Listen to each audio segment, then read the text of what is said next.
Hello बच्चों, स्वागत है आपका friends at preparation YouTube channel पर। और इस चैनल पर मैं लेके आता हूँ आपके लिए एजुकेशनल वीडियो। और आज हम लोग पढ़ने वाले आपकी हिंदी की क्लास थर्ड के जो बच्चे हैं उनके लिए हिंदी की किताब से ये 7वां पार्ट, जो कि हम लोगों ने फर्स्ट पार्ट पहले कर लिया था, यानी कि भाग 1 हमने पहले कर लिया था। आज हम करने वाले हैं इसका दूसरा भाग, और दूसरा भाग में हम लोग करने वाले हैं प्रश्न उत्तर। ये जो कहानी पढ़ी थी ना हमने टिप टिपुआ, उस कहानी के ऊपर आज हम लोग प्रश्न उत्तर करने वाले हैं। ठीक है, तो चलो स्टार्ट करते हैं फिर वीडियो को और क्वेश्चन आंसर को करने वाले हैं। तो कॉपी पेंसिल वगैरह लेकर जरूर बैठना ताकि आप इसे नोट भी कर सको साथ के साथ। और हाँ, थोड़ा सा गला बैठा हुआ है तो आज थोड़ा सा आवाज को एडजस्ट करना पड़ेगा आपको थोड़ा। ठीक है, चलो फिर स्टार्ट करते हैं। तो बेटा, जैसे ही हम लोग पार्ट खत्म करते हैं तो सबसे पहले जो पहला प्रश्न आपके लिए जो आता है वो ये आता है। प्रश्न संख्या 1 ये है, कौन किससे परेशान, ये टॉपिक है और इसके अंदर ये पहला प्रश्न है। ठीक है, तो सबसे पहले लिखोगे प्रश्न संख्या 1। ठीक है, तो यहां लिखना है आपने प्रश्न संख्या 1। और प्रश्न है, इस कहानी में लगता है सभी परेशान है, बताओ कौन किससे परेशान है। ये जो हमने कहानी पढ़ी थी ना टिप टिपुआ, इस कहानी के अंदर सब लोग परेशान थे, कौन किससे परेशान था ये हमें बताना है इसके अंदर। ठीक है, तो पहले तो लिखोगे प्रश्न, और ये प्रश्न संख्या क्या है 1, यानी कि क्वेश्चन नंबर 1 है ये। और इधर नाम लिखना है और कौन किससे क्यों परेशान था उसके बारे में भी लिखना है। ठीक है, चलो फिर करते हैं। तो ये पहला प्रश्न है और इसका उत्तर कुछ इस तरह से लिख सकते हैं भाई, जैसे कि सबसे पहले जो दादी थी यानी बुढ़िया थी वो परेशान थी। और वो किससे परेशान थी कि बारिश हो रही थी उनके घर में, उस बारिश की वजह से वो परेशान थी। तो लिखोगे बुढ़िया, नाम लिख दिया हमने बुढ़िया। ठीक है, या तो दादी जी भी लिख सकते हैं, पर कहानी में बुढ़िया शब्द इस्तेमाल किया गया था इसलिए मैं बुढ़िया लिख रहा हूं। झोपड़े में टपकते पानी से, वो किससे परेशान थी, टपकते पानी से परेशान थी।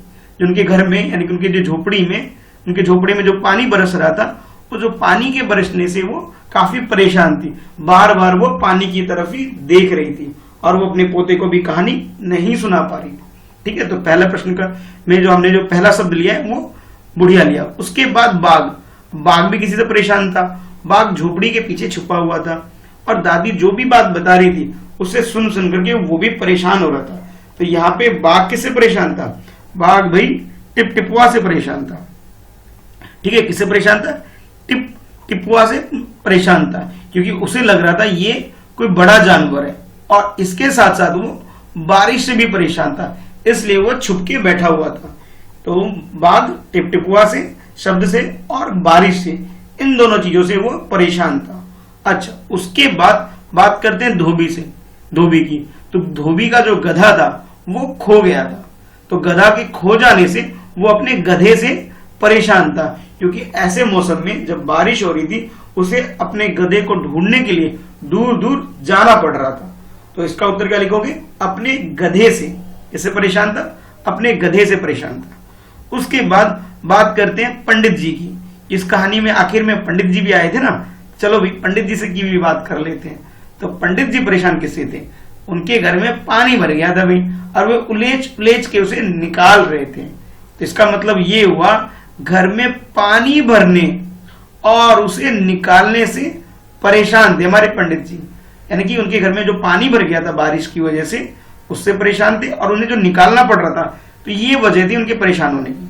ठीक है बेटा, तो इस प्रश्न का उत्तर, यानी ये जो प्रश्न मैंने अभी समझाया, इसका उत्तर इस तरह से लिख सकते हो। ठीक है, तो आपकी बुक में ही जगह बनी हुई, वहां पे पेंसिल से लिख सकते हो उसे। ठीक है, चलो अब आगे देखते हैं। अब जैसे ही आगे बढ़ते हो तो अगली हेडिंग जो आपको मिलती है वो होती है मतलब बताओ। अब मतलब बताओ में क्या है पहले समझते हैं। नीचे कहानी में कुछ वाक्य दिए गए हैं, क्या दिए गए, कुछ वाक्य दिए गए हैं। ठीक है, इन्हें अपने शब्दों में लिखो और इन वाक्य को अपने शब्दों में लिखना है भाई। तो ये हो गया आपका प्रश्न संख्या 2 हो गया। ठीक है, वो प्रश्न संख्या 1 था और ये हो गया आपका प्रश्न संख्या 2। ठीक है, जिसके अंदर ये पहला, ये दूसरा, ये तीसरा और ये चौथा, कुछ इस तरह से हम इसे लिख सकते हैं। इसे क ख ग घ के रूप में भी लिख सकते हैं। तो ये 4 वाक्य हैं जिसके वाक्य को अपने शब्द के हिसाब से लिखना है। तो चलो देखते हैं। तो सबसे पहले टिपटिपुआ कौन सी बला है? ये जो शब्द इस्तेमाल हो रहा था टिपटिपुआ कहानी के अंदर, इसका मतलब क्या है? ये कौन सी बला है, यानी कि कौन सी परेशानी है, इसके बारे में बताना है। तो भाई इसके बारे में कुछ इस तरह से लिख सकते हो। देखो, तो इसके बारे में जैसे मैंने बोला कि भाई इसको क ख ग के रूप में भी लिख सकते हो या फिर 1 2 3 के रूप में भी लिख सकते हो। ठीक है, तो मैं ऐसा करता हूं, दोनों तरीके से समझा देता हूं भाई। ठीक है, जैसे मैंने 1 2 3 लिखा है, 1 2 3 भी लिख सकते हो चाहो तो ये देखो मैंने 1 2 3 4 ये भी लिख सकते हैं। ठीक है, तो हिंदी में क्या होता है, गिनती की जगह 1 2 3 इस्तेमाल होता है। तो लिखोगे ये बला है टिपटिपुआ, ये क्या बला है टिपटिपुआ, मतलब जो इसमें ये लिखा गया था ना टिपटिपुआ यानी कि बारिश की बात है, तो ये टिपटिपुआ कौन सी बला है। तो इसको सरल वाक्य में आसानी से अगर लिखना हो, तो जैसे प्रश्न में पूछा गया है कि अपने शब्दों में लिखो, तो अपने शब्दों में कुछ इसे इस तरह से लिख सकते हैं। कैसे, देखो जरा ध्यान से एक बार फिर से, इसे लिख सकते हैं ये क्या बला है टिपटिपुआ, ये क्या बला है टिपटिपुआ, बला यानी कि परेशानी। ठीक है, अच्छा उसके बाद ख, ये दूसरे नंबर का देख लो, पत्नी की बात धोबी को जच गई। कौन सी बात जच गई? तो एक बात बोली थी ना, जाओ गधे को ढूंढ के लाओ, तो उसकी पत्नी ने जो बोला था, फिर वो ढूंढने कहां जाए, परेशान था। फिर उसकी पत्नी ने बोला पंडित जी के पास जाओ, उनको पता होगा, उनकी पोथी में लिखा होगा। तो वो अपनी पत्नी के कहने पे पंडित जी के पास गया था। कौन? धोबी गया था भाई। तो इसे अपने शब्दों में लिखना है, तो अपने शब्दों में कुछ इस तरह लिख सकते हैं कि धोबी को पत्नी की बात समझ में आ गई। ठीक है, जच गई का मतलब यहां पे क्या है, समझ में आ गई। ठीक है, इसलिए मैंने इस वर्ड को अंडरलाइन कर दिया है ताकि समझ में आपको भी आ जाए भाई। ठीक है, तो धोबी को पत्नी की बात समझ में आ गई। अच्छा, उसके बाद देखते हैं तीसरा वाक्य। तीसरे वाक्य में बोला जा रहा है आपसे, बाघ बिना चू चपड़ किए यानी कि बिना कुछ बोले किए भीगी बिल्ली बना, धोबी के पीछे पीछे चल दिया। भीगी बल्ला बनना बिल्कुल एकदम शांत हो जाना, जैसे बिल्ली होती है भीगी बिल्ली एकदम चुपचाप रहती है, उसी टाइप से बाघ भी भीगी बिल्ली बन गया था और धोबी के पीछे पीछे जा रहा था। तो इस वाक्य को सरल वाक्य में लिखना है, यानी कि जो आपको समझ में है अपनी भाषा में लिखना है। तो कुछ इस तरह लिखेंगे इसे कि बाघ चुपचाप भीगी बिल्ली बनकर धोबी के पीछे चल दिया। ठीक है, चू चौपड़ का मतलब यहाँ पे क्या लिखा मैंने, देखो चू चौपड़ का मतलब लिखा है चुपचाप। ठीक है, ये देखो चू चौपड़ का मतलब क्या लिखा मैंने, चुपचाप। तो बाघ चुपचाप भीगी बिल्ली बनकर धोबी के पीछे चल दिया। ठीक है, अच्छा उसके बाद चौथा देखो भाई, 4th नंबर का, जरा पोथी बांचकर बताइए वह क्या है। पोथी बांचकर, पोथी यानी कि ग्रंथ समझ लो, किताब समझ लो, बांचकर यानी उसे पढ़कर, इस तरह बोल सकते हैं। तो इसे अगर मुझे अपने शब्दों में लिखना तो कुछ इस तरह लिखेंगे। देखो बेटा ध्यान से, जरा पोथी में देख के बताइए कि पोथी में लिखा क्या है, बांचकर यानी पढ़कर या फिर देखकर। तो जरा पोथी में देखकर बताइए वहां क्या, वह क्या है। ठीक है, या वहां क्या लिखा है, इस तरह भी हम बोल सकते हैं। जरा पोथी में देखकर बताइए वह कहाँ है। वह का मतलब यहाँ पे कौन है, वह का मतलब भाई गधा है, जो गधा उसके नहीं मिल रहा था, किसको, धोबी को। तो उस गधे की बात की जा रही है। वह का मतलब यहाँ पे क्या है, वह का मतलब यहाँ पे गधे की बात की जा रही है कि जरा पोथी में देख के बताइए वह कहाँ है, यानी कि गधा कहाँ है। किसने, धोबी ने बोला था पंडित जी को। ठीक है, चलो ये तो हो गया बेटा प्रश्न संख्या 2, ये वाला हमने पूरा कर लिया। अच्छा उसके बाद देखते हैं प्रश्न संख्या 3। ये है आपका प्रश्न संख्या 3। अब 3 में क्या है जरा देखो, हेडिंग आपकी बुक में याद करो तो, यानी कि याद करके भाई लिखना है भाई इसके अंदर। तो भाई क्या, जरा समझो। तो इसमें आपसे ये बोला जा रहा है प्रश्न के अंदर, पोता दादी की गोद में कहानी सुनने के लिए मचल रहा था, यानी जिद कर रहा था। तुम किन किन चीजों के लिए मचलते हो, कि तुम किन किन चीजों के लिए जिद करते हो, भाई अपने बारे में बताना है।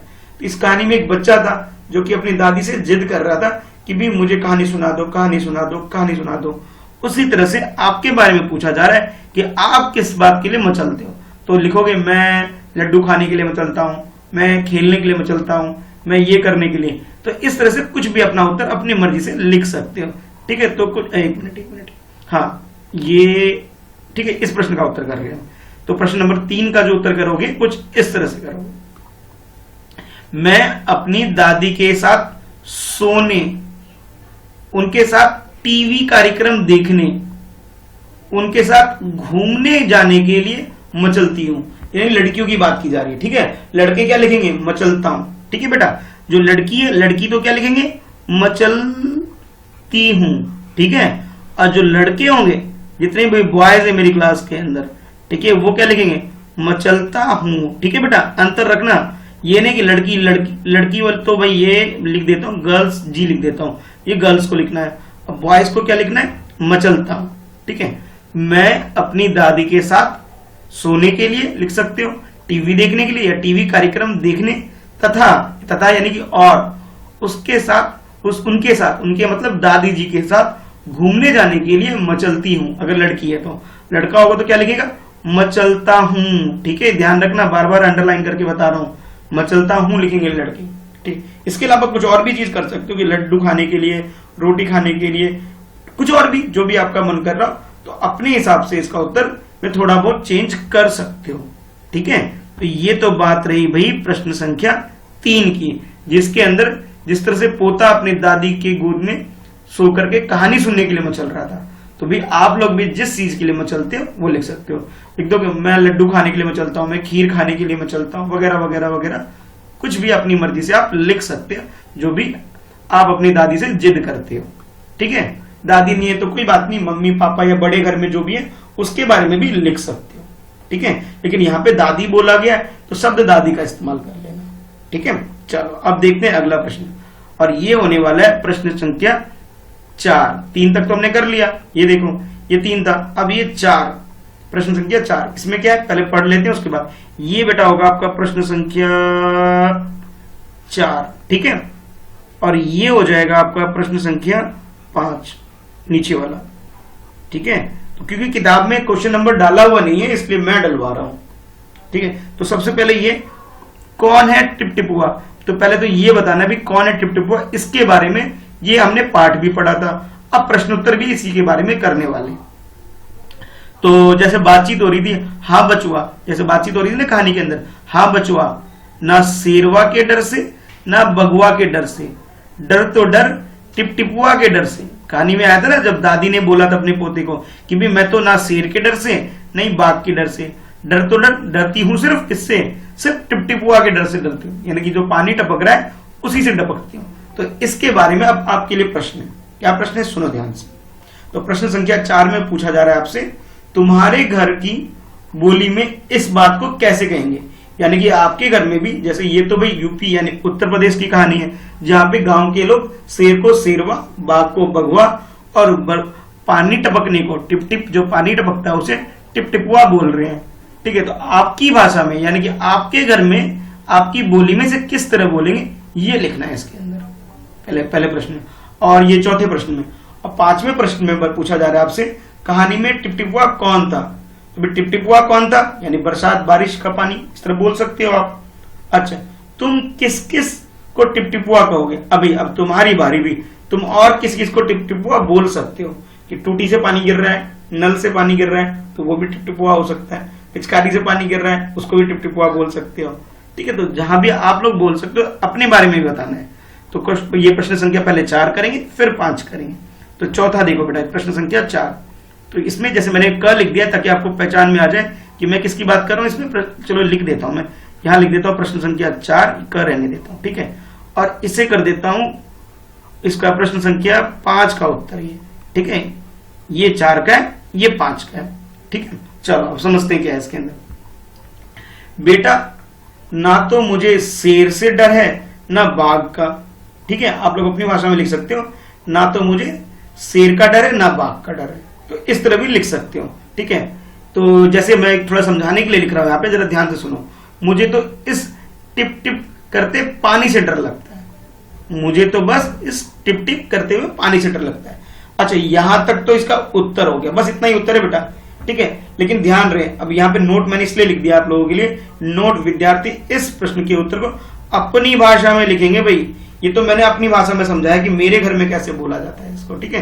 तो आप लोग चाहो तो इसे भी लिख सकते हो, या फिर आपके घर में जिस तरह से इसको आपकी बोली में जैसे इसे बोला जाता है उसके हिसाब से इसका उत्तर लिख सकते हो, ठीक है। कि भी बेटा, ठीक है, बेटा जैसे आपके पापा बोलते होंगे, बेटा ना तो मुझे शेर का डर है ना बाघ का, मुझे तो इस टिप टिप करते पानी से डर लगता है। ठीक है, इस तरह से लिख सकते हैं। तो बेटा इसका जो उत्तर लिखोगे अपनी भाषा में लिखोगे। ठीक है, ये मैं चौथे प्रश्न की बात कर रहा हूं। अच्छा, उसके बाद जो पांचवें प्रश्न की बात करें, इसमें यह पूछा जा रहा है कि कहानी में टिपटिपुआ कौन था, तुम किस किस को टिपटिपुआ कहोगे, उसका उत्तर कुछ इस तरह लिखोगे। यानी कि प्रश्न संख्या 5 का उत्तर, इस कहानी में टिपटिपुआ झोपड़ी में बारिश का टपकता पानी था। कौन किसका नाम था टिपटिपुआ? जो पानी गिर रहा था, बारिश हो रही थी, पानी गिर रहा था, उसको टिपटिपुआ बोला जा रहा है इस कहानी के अंदर।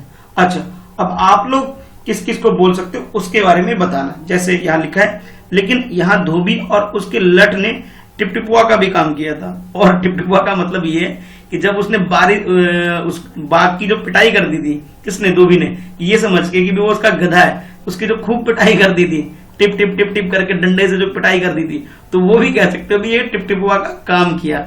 अतः इन्हें भी टिपटिपुआ कह सकते हैं। जैसे मैंने अपनी भाषा में बताया कि टिपटिपुआ का मतलब दादी तो ये बोल रही थी जो पानी गिर रहा है उसको टिपटिपुआ बोल रही थी, बारिश का टपकता हुआ पानी था टिपटिपुआ। लेकिन यहाँ अब मैं अपनी मर्जी से बता रहा हूं कि मैं टिपटिपुआ का मतलब और क्या बता सकता हूं, मैं ये भी बता सकता हूं। लेकिन यहाँ धोबी और उसके लठ यानी कि डंडे, ठीक है, जिसे वो पिटाई कर रहा था अपने मतलब गधे को समझ करके बाघ की पिटाई कर दी थी, तो उसके बारे में लिख सकते हो। लेकिन यहाँ धोबी और उसके लठ ने टिपटिपुआ का काम किया, यानी जैसे पानी गिर रहा था, नुकसान हो रहा था, वैसे भी बाघ का भी नुकसान हो गया। कैसे? उसकी पिटाई करके।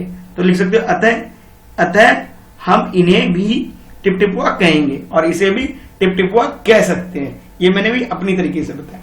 आप लोग भी अपने हिसाब से अपना उत्तर लिख सकते हो इसके एक दूसरे वाक्य कि सर नल से जो पानी गिरता है उसको टिपटिपुआ कह सकते हैं।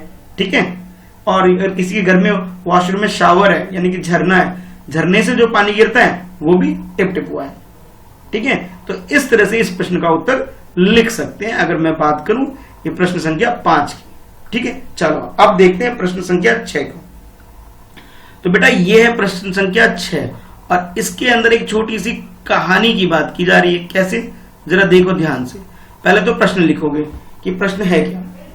ठीक है, जैसे इसमें हेडिंग देख रहे हो, आपकी किताब में हेडिंग क्या है? बारिश। प्रश्न संख्या 6 में हेडिंग बारिश। और पहले इसे पढ़ो भाई एक बार, ताकि आपको अच्छे से समझ में आ जाए कि इसमें पूछा क्या जा रहा है। ठीक है, पहले एक बार इसको समझोगे इसके अंदर पूछा क्या जा रहा है। तो चलो मैं पढ़ता हूं और समझाता हूं। यह कहानी एक ऐसे दिन की है। ठीक है, ये एक कहानी ऐसे दिन की है जब मूसलाधार बारिश हो रही थी। क्या हो रही थी? मूसलाधार बारिश हो रही थी। मूसलाधार यानी कि बहुत तेज। मूसलाधार का मतलब क्या है? बहुत तेज बारिश हो रही थी। ठीक है, अगर मूसलाधार बारिश की वजह बूंदाबांदी होती, यानी कि हल्की बारिश, बूंदाबांदी का मतलब क्या है? हल्की बारिश। ठीक है, बूंदाबांदी का मतलब जो हल्की बारिश होती है ना, बिल्कुल कम पानी बरसता है, उसकी बात की जा रही है। ठीक है, यानी कि हल्की बारिश, बूंदाबांदी होती तो क्या होता? यदि उस रात बूंदाबांदी होती तो, यानी कि अब ये बोला जा रहा है आपको कि आपको अब कहानी तैयार करनी, थोड़ा सा अपने वाक्य बना के लिखने कि उस दिन मूसलाधार बारिश हो रही थी, यानी कि बहुत तेज बारिश हो रही थी। मान लो कि भी मूसलाधार बारिश की जगह, ठीक है, मूसलाधार बारिश की वजह अगर बूंदाबांदी होती, बूंदाबांदी यानी कि हल्की बारिश, दोनों का मतलब समझ में आ गया। इसका मतलब क्या? हल्की बारिश। अब मूसलाधार का मतलब क्या है? बहुत तेज बारिश। ठीक है, ये बोल सकते हैं। तो क्या होता? तो भाई क्या होता अब आपको बताना है कि आपके हिसाब से क्या होता अगर हल्की बारिश हो रही होती। ठीक है, तो जैसे यहां लिखा जा रहा है आपके लिए प्रश्न में, यदि उस रात बूंदाबांदी होती तो क्या होता, इसके बारे में। तो भाई पंडित जी के घर में पानी नहीं घुसता, हो सकता कि जो बूढ़ी अम्मा दादी थी यानी कि जो बुढ़िया थी उनके घर में भी पानी नहीं टपकता। तो इस तरह से आपको वाक्य बना के लिखना है एक छोटी सी कहानी को। कैसे? चलो भाई देखो भाई मैंने कैसे किया आप लोगों के लिए। तो प्रश्न संख्या 6 का उत्तर क्या करोगे? कहानी की बना करके लिखना आपको। कैसे? लो भाई देखो, अगर देखो उत्तर लिखोगे, अगर बूंदाबांदी होती तो, ठीक है, अगर मूसलाधार बारिश की जगह क्या लिख दिया मैंने? बूंदाबांदी। अगर बूंदाबांदी होती तो बुढ़िया की झोपड़ी में पानी नहीं गिरता। ठीक है, बुढ़िया की झोपड़ी में यानी कि जो दादी थी, दादी की झोपड़ी में पानी नहीं गिरता। पहली बात हो गई भाई।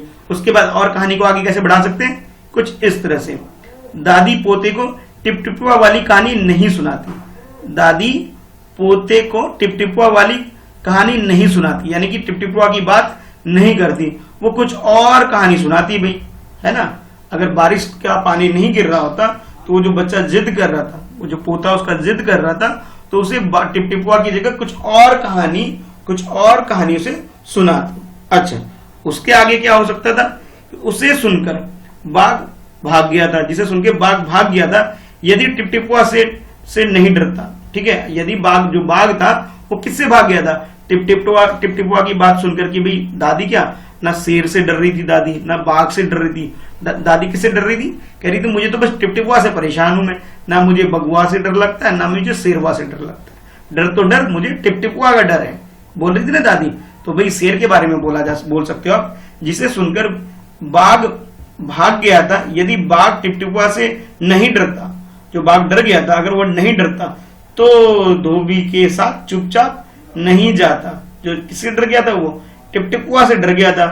भाई अब टिप टिप बारिश ही नहीं हुई होती, तेज बारिश यानी कि मूसलाधार बारिश ही नहीं होती, तो वो जो धोबी के साथ चुपचाप चला गया था, तो उसके बारे में हम लिख सकते हैं, तो धोबी के साथ चुपचाप नहीं चला जाता, यानी कि धोबी के साथ वो चुपचाप चूच पड़ करके जो गया था, वो भीगी बिल्ली बन करके वो नहीं जाता। तो इस तरह कहानी का रुख, यानी कि कहानी का जो एंड होता है वो कुछ और ही होता। तो लिख सकते हो इस तरह कहानी का रुख ही बदल जाता है, यानी कि कहानी कुछ और होती। हो सकता है कि जब उसे वो गधा समझकर उसे पिटाई कर रहा हो तो बाघ ने उसे भाई खा लिया होता, ऐसा भी हो सकता है, उस धोबी को खा भी सकता था। तो इस तरह से मैंने कहानी में क्या किया, थोड़ा सा चेंज ला दिया। क्या क्या चेंज आ सकता था कि भाई पहली बात तो ये कि भाई पानी नहीं गिरता है तो दादी कुछ और कहानी सुनाती, पहली बात। बाघ नहीं डरता तो बाघ अगर नहीं डरता तो भाई बाघ क्या करता, उसके साथ चुपचाप जाता नहीं, चूच पड़ करके, यानी कि चुपचाप नहीं जाता, बल्कि कुछ और ही होता। हो सकता है जो धोबी जो था, ठीक है, अगर मैं धोबी की बात करूं, जो धोबी जो था वो पंडित जी के पास नहीं जाता। ठीक है, ये भी लिख सकते हो, मैंने लिखा नहीं क्योंकि उत्तर ज्यादा लंबा हो जाए। ठीक है बेटा, मैंने लिखा नहीं, पर आप लोग ये भी लिख सकते हो कि भी धोबी उसके पास पंडित जी के पास नहीं जाता, ये भी लिख सकते हो। ठीक है, तो इस तरह से कहानी को आगे बढ़ाना है आपको।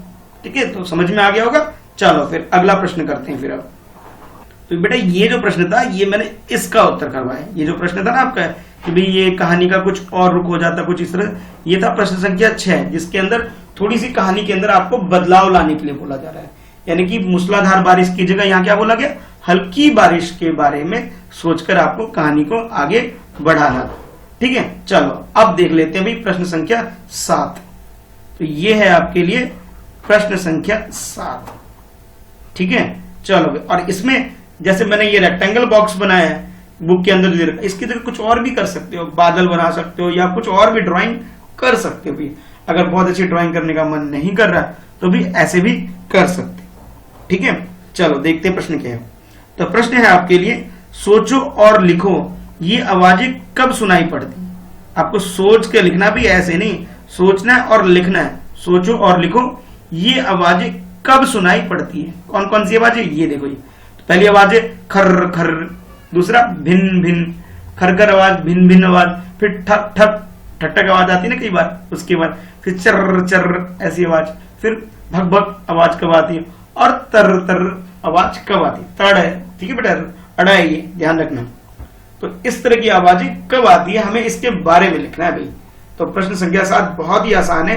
इसके अंदर हमें बताना है कि भाई इस तरह की आवाजें आपने कहां सुनी, कब सुनी, किससे सुनी, इसके बारे में लिख सकते हो। ये प्रश्न पता है क्यों पूछा जा रहा है, वो इसलिए पूछा जा रहा है कि इस कहानी के अंदर पानी के टपकने से क्या हो रहा था, टिप टिप टिप टिप आवाज आ रही थी, और इसी से जो बुढ़िया दादी थी हमारी वो परेशान थी। तो इसी तरह से आपसे अब आपके बारे में पूछ रहा है कि आपने भी इस तरह की दूसरी आवाजें जैसे खर खर, भिन भिन, ठक ठक, चर चर, भग भग और तर तर ऐसी आवाजें सुनी होंगी। इसका उत्तर लिखना है। कैसे, जरा देखो भाई।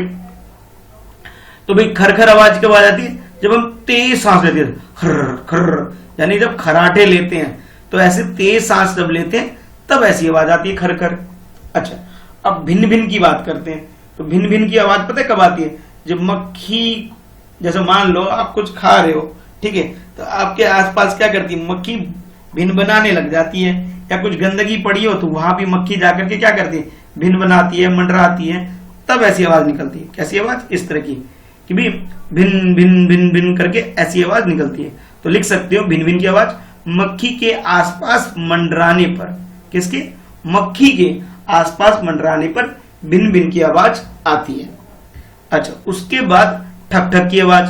अभी ठक ठक जब कोई आपके घर में आता है, कोई दोस्त आता है, कोई रिलेटिव आता है, तो वो क्या करते हैं, दरवाजे को खटखटाते हैं। तो लिख सकते हो दरवाजा खटखटाने पर आजकल तो भाई सबके घर में, ज्यादातर लोगों के घर में बेल है, तो कहेंगे सर हमारे घर में तो बेल बजती है।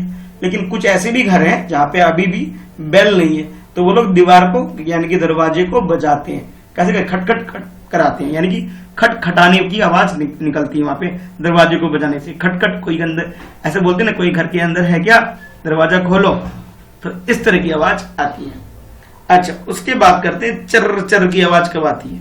ठीक है, जब कोई दरवाजा पुराना हो जाता है, बहुत पुराना मकान है, पुराना दरवाजा है, तो वो दरवाजा क्या करता है, चर चर की आवाज निकलती है उससे। यानी कि बोलोगे पुराना दरवाजा खुलने पर, ठीक है, कोई लकड़ी का दरवाजा है, पुराना दरवाजा है, कोई संदूक वंदूक है तो उसमें से भी, ठीक है, कोई अलमारी है पुरानी, उसमें से भी ऐसी आवाज आती है, चर चर की आवाज आती है। तो लिखोगे चर चर की आवाज कब आती है, पुराना दरवाजा खुलने पर। ठीक है। अच्छा, अब अगला है भग भग। तो भग भग की आवाज कब आती है, अब इसके बारे में बताना है भाई। तो जब बहुत तेज, जब आग लग जाती है, कहीं पे आग लग जाती है ना बहुत तेज, तब भग भग बहुत तेज आवाज होती है, आग के लगने की भी। ठीक है, यानी कि कहीं गलती से कहीं आग वाग लग जाती है, बहुत ज्यादा नुकसान होता है, तब ऐसी आवाजें आती है। ठीक है, मान लो कोई, पहले, अब तो सब लोग गैस में खाना बनाते हैं, पहले लोग चूल्हे में खाना बनाते थे, तो चूल्हे के आसपास अगर कोई चीज रखी होती तो आग पकड़ लेती थी, और इस तरह से क्या भग भग की आवाज आती थी। ठीक है, चलो अब अगला देखते हैं। अगला शब्द है तर तर। इस तरह की आवाज कब आती है? ठीक है, तो इसके बारे में लिख सकते हो कि वर्षा की, वर्षा यानी कि बारिश की बात कर रहा हूं, वर्षा की तेज वह बड़ी बूंदे, जब बहुत तेज बूंदे आती है और बड़ी बूंदे आती है, तो टिन पर, अगर मान लो टिन का छत है, टिन का छत है, तो वहां पे क्या आती है, तर तर तर ऐसे करके आवाज गिरने की आती है। कोई कहेंगे सर टन टन टन जैसी भी आवाज लगती है। हाँ भाई, कुछ कुछ वैसी ही लगती है, यानी कि जब बहुत तेज बारिश आती है ना, मोटे मोटे बूंदे पड़ते हैं, तब ऐसी आवाजें आती है। यानी कि लिख सकते हो वर्षा की तेज व बड़ी बूंदों से ये आवाज आती है। कैसी आवाज आती है? तर तर, टिन की छत पर। और ऐसा कब होता है? जब टिन की छत बनी हुई वैसी जगह पे होता है ऐसा। ठीक है, तो बेटा ये था आपका प्रश्न संख्या 7, जिसमें हमें अलग अलग आवाजें बतानी थी कि कब कब हमें ये सुनाई देती है। ठीक है, तो इसे भी इस तरह से, मतलब ऐसे भी कर सकते हो, रेक्टेंगल बॉक्स यानी कि आयताकार, ये डायग्राम बना कर रखे, चित्र बना के भी कर सकते हो। मैंने थोड़ा सा अलग कर दिया इसके अंदर, क्योंकि मुझे मालूम है बहुत सारे बच्चे मेरी क्लास के, उनको ड्राइंग पसंद है, इसलिए मैंने भी थोड़ा कुछ कुछ कर लिया आज। ठीक है, चलो अब ये प्रश्न संख्या 7 के बाद अब देख लेते हैं प्रश्न संख्या 8। और हाँ, जब मैं पढ़ा रहा था कुछ बच्चों ने बोला भी था मुझे, सर ये खूंटे का मतलब क्या होता है? तो लो भाई, अब इस प्रश्न संख्या 7 के बाद इस प्रश्न संख्या 8 में, यानी क्वेश्चन नंबर 8 में खूंटे से जुड़ा एक प्रश्न है। किससे? खूंटा। और खूंटा जो है बेटा, इसके अंदर देखो बड़े ऊ की मात्रा है। ठीक है, खूंटा में। और ख जो बनता है बेटा, ख देख लो, कुछ बच्चे लिखने में गलती करते हैं, ख ऐसे लिखा जाता है, ये। ठीक है, ये से मिला हुआ होता है। ठीक है, ये ध्यान रखना, ऐसे ख लिखते, कुछ बच्चे ऐसे लिखते हैं ख, तो बेटा ऐसे ख नहीं लिखना है, ये सही तरीका है, ये गलत तरीका है। ठीक है, अगर मुझे खूंटा लिखना हो तो कैसे लिखूंगा? मैं ऐसे लिखूंगा। और ध्यान रहे बड़े ऊ की मात्रा है यहाँ पे। ये कुछ कुछ गलतियां मैं देखता हूं जो मैं आपको बता रहा हूं कि गलती मत करना, और ऊपर चंद्रबिंदी भी लगा देनी है। चलो अब देखते हैं प्रश्न। ये तो भाई व्याकरण की बात होगी बीच में, अब प्रश्न की बात करते हैं। तो प्रश्न में आपसे पूछा जा रहा है कि धोबी ने बाघ को खूंटे से बांध दिया था। बाघ को किससे बांधा था? खूंटे से बांध दिया था। गधा समझ के अपने घर लेके आया उसे और खूंटे के साथ उसे बांध दिया। ठीक है, सोचो और बताओ खूंटे से क्या क्या बांधा जाता है। क्या क्या का मतलब है कि भाई जैसे बाघ को बांध दिया धोबी ने, ऐसे किस किस जानवर को या फिर और भी कोई सामान है जिसको हम खूंटे से बांधते, वो बताना। ये देखो बेचारा इस खूंटे यानी लकड़ी का एक टुकड़ा जिसे जमीन में गाड़ दिया जाता है और फिर जानवरों को इससे बांध के रखा जाता है। तो आपको बताना है भाई ऐसे कौन कौन से जानवर है उसे इस तरह से बांध के रखा जाता है। तो भाई कमेंट करके भी बताना भाई आपको पता है तो, और हाँ कमेंट बॉक्स में अपना नाम और स्कूल का नाम भी बताना भाई, कहाँ से देख रहे हो ये भी बताना, ठीक है। तो भाई मैं उत्तर बताओ, इससे पहले अभी बताओ। और हाँ वीडियो लाइक नहीं करते हो भाई तुम लोग, बहुत बुरी बात है भाई, इतनी मेहनत कर रहा हूँ वीडियो लाइक तो कर दिया करो। चलो वीडियो लाइक करो पहले, फिर अगला उत्तर देखना, ठीक है। तो भाई ये भी उत्तर बताना है आपको कि खूंटा से किस किस को बांधते हैं। तो मैं उम्मीद कर रहा हूँ आप लोग ईमानदारी से के साथ लिख रहे होगे, ठीक है। चलो अब मैं अपना उत्तर बता देता हूं भाई, ठीक है। देखो तो खूंटे से हम किस किस को बांधते हैं? खूंटे से हम गाय को बांध सकते हैं, भैंस को बांध सकते हैं, बकरी को, बैल को, ऊंट को, ठीक है, और किसी भी पालतू जानवर को बांधे जा सकते हैं। यानी कि खूंटे से किस किस को बांध सकते हैं हम लोग, किस किस को बांधते हैं ये बोल सकते हो। गाय को, ये देखो पहले नंबर पे मैंने गाय लिखा, दूसरे नंबर पे भैंस लिखा। ये काउंटिंग नहीं लिखनी है, ये समझाने के लिए कर रहा हूं। भैंस में बिंदी भी आती है। तीसरा बकरी, चौथा घोड़ा, पांचवा बैल, छठा ऊंट। तो ये कुछ जानवरों के मैंने नाम लिख दिए। इसके अलावा कोई और भी जानवर जो आप लोग पालते हो तो उसके बारे में लिख सकते हो। लेकिन बेटा जानवरों को इस तरह से बहुत बुरी तरह से हमें नहीं बांधना चाहिए। क्यों? क्योंकि उनके गले वगैरह में दर्द होने लगता होगा, ठीक है। तो ये कुछ जानवरों के नाम आप लिख सकते हो जिसे खूंटों से लोग बांधते हैं, ठीक है। तो भाई ये तो बात हो गई प्रश्न संख्या, ठीक है, 8 की बात हो गई, ठीक है। और इसका उत्तर आप लोग इस तरह से लिख सकते हो। अब चलते हैं इस चैप्टर का यानी इस कहानी के यानी कि पार्ट 7 का टिपटिपुआ जो पार्ट हम लोग पढ़ रहे हैं इसके लास्ट प्रश्न की। अब प्रश्न संख्या है कितनी हो गई? प्रश्न संख्या 9 है भाई, ठीक है। ये दोबारा लिख देता हूं, ये 8 हम लोगों ने किया था और 8 के बाद अब बात करते हैं अब इस प्रश्न संख्या 9 की, ठीक है। तो यहां लिखोगे भी प्रश्न संख्या 9, ठीक है। प्रश्न संख्या 9 लिखोगे यहां पे और इसका उत्तर इसमें क्या है? एक से ज्यादा, यानी एक से ज्यादा यानी कि किसकी बात की जा रही है? बहुवचन की बात की जा रही है, ठीक है। किसकी बात की जा रही है? दोबारा लिख देता हूं, बहुवचन। एक वचन यानी कि एक और बहुवचन एक से ज्यादा। जब एक से ज्यादा कोई चीज होती है तब हम उसे बहुवचन बोलते हैं, ठीक है बेटा। ह ये बेटा ह बना हुआ है, ठीक है, ये बहुवचन। इस तरह से हम इसे लिख सकते हैं। तो ये तो मैंने समझाने के लिए बताया, इसको मैं रफ कर देता हूं कि भी एक से ज्यादा का मतलब क्या होता है? बहुवचन होता है। तो जैसे यहाँ पे एक कहानी, सभी कहानी, ठीक है। एक तितली, कई तितली होगी या तितलियां होगी?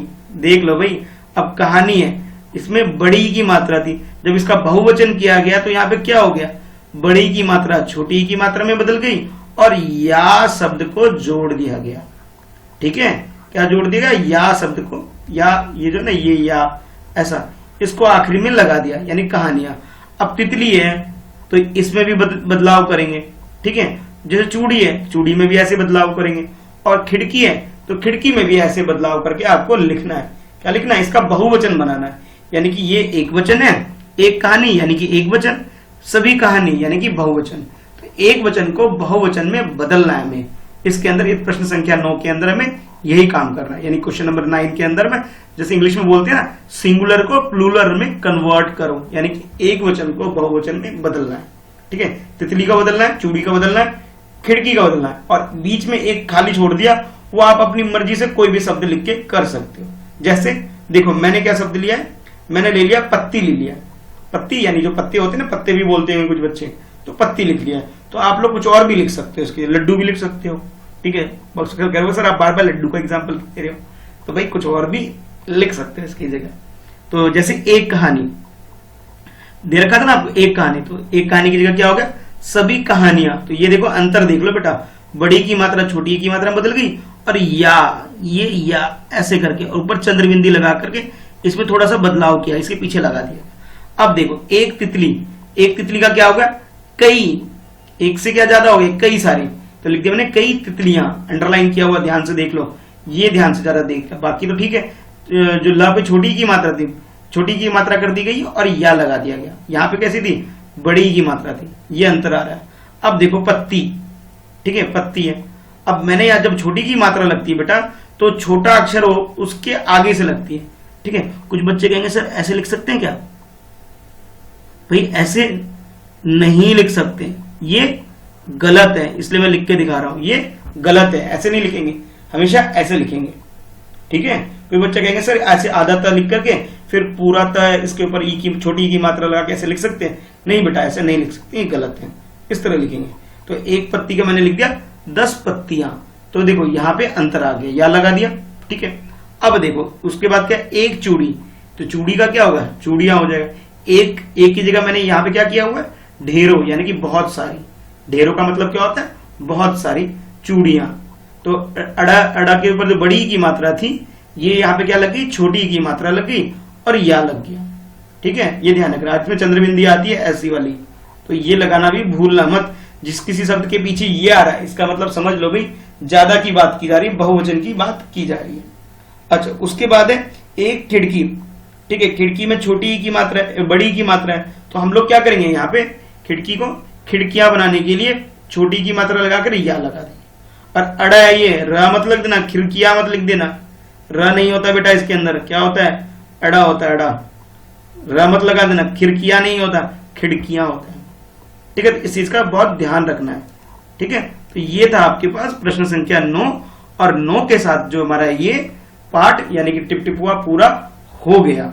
ठीक है, तो यानी कि जिस बच्चे, पहले तो मैं यही कहूंगा कि कोई अगर ऐसा बच्चा है जिसने इसका फर्स्ट पार्ट नहीं देखा, तो भाई पहले तो इसका फर्स्ट पार्ट देखना, जिसमें हमने टिप टिपुआ पूरा कहानी पढ़ा और पूरा डिटेल में मैंने एक्सप्लेन किया आप लोगों को। तो इसका लिंक डिस्क्रिप्शन में आपकी हिंदी की पार्ट 1 से लेकर के बेटा, ठीक है, पार्ट 1 से लेकर के, ठीक है, पार्ट 1 से लेकर के पार्ट 7 तक के सारी वीडियो का लिंक मैंने नीचे डिस्क्रिप्शन में दे रखा है। तो वीडियो को जरूर देखना, लाइक भी करना भाई, और कमेंट करना भाई, क्या करना है, कमेंट करना अपना नाम लिख करके भी कि आप कहां से हो, नाम, अपना नाम, स्कूल का नाम और अपना जगह भी बता सकते हो कि सर हम दिल्ली से देख रहे हैं, हम हरियाणा से देख रहे हैं, हम पंजाब से देख रहे हैं, मतलब जहां से भी आप देख रहे हो, कहने का मतलब। तो भाग 1 जरूर देखना, तब जाके ये पूरा समझ में आएगा।